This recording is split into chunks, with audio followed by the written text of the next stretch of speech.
Square और square का संकेत। वर्ग की परिभाषा, यदि किसी संख्या को उसी संख्या से गुणा करें तो गुणनफल से प्राप्त संख्या को गुणा की गई संख्या का वर्ग कहते हैं। जैसे हम 5 को 5 से गुणा करेंगे तो ये 25 हो जाएगा, ये 5 का वर्ग हो जाएगा।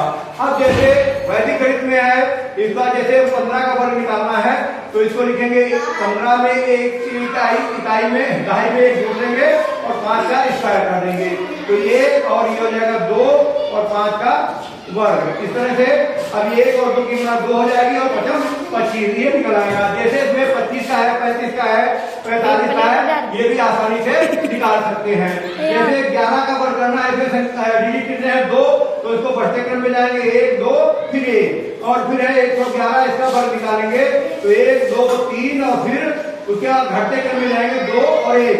1111 का वर्ग करना है तो 1 2 3 4 उसके बाद 2 3 2 1 इस तरह से कर देंगे। अब ध्यान है कि यूनिवर्सल एक फार्मूला नहीं है, हमने प्रयास किया है कि ये यूनिवर्सल फार्मूला दे तो इससे पहले सबसे पहले हम क्या करेंगे, इकाई का वर्ग करेंगे। इकाई का वर्ग सबसे पहले हम इकाई का वर्ग करेंगे, उसके बाद में 2 इकाई और दहाई की गुणा करेंगे और उसका 2 गुना करेंगे। इकाई और दहाई की गुणा करके और उसका 2 गुना कर देंगे। उसके बाद में दहाई का हम वर्ग करेंगे। दहाई का हम क्या करेंगे, दहाई का वर्ग कर देंगे। यदि हासिल आया है, हासिल की संख्या आई है, हासिल आया है तो उसे जोड़ देंगे तो उसे हम जोड़ देते हैं।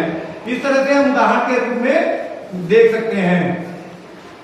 इसको देखिए, जैसे हमको 23 का वर्ग करना है। अब इसमें हमें सबसे पहले क्या करना है, मैंने लिखा है इकाई का वर्ग। तो इकाई कितनी है 3, तो 3 का वर्ग कितना आ जाएगा 9। अब इसमें क्या लिखा है, इकाई और दहाई की गुणा। तो इकाई और दहाई कितना है 3 दूनी 6 और 6 को 2 से गुणा करेंगे तो 6 दूनी कितना हो जाएगा 12। 12 के कितना होंगे 2, हासिल कितना आया 1। अब इसमें क्या कहा गया है, दहाई का वर्ग। तो दहाई कितना है 2, तो 2 का वर्ग कितना हो जाएगा 2 दूनी 4 और हासिल में जोड़ देंगे। इस तरह से वर्ग निकाला जाएगा। इसी तरह से दूसरी संख्या ले लेते हैं, जैसे 24। तो इसमें क्या करेंगे, इकाई है, इकाई का वर्ग करेंगे 4 चक्कू 16, 16 के 6 और फिर क्या करेंगे, इकाई दहाई की गुणा करेंगे 4 दूनी 8 और दूनी 16 और 16 में एक हासिल जोड़ देंगे तो 17 हो जाएगा और उसके बाद में 2 दूनी 4 1 5। इस तरह से हम निकाल सकते हैं। That's all.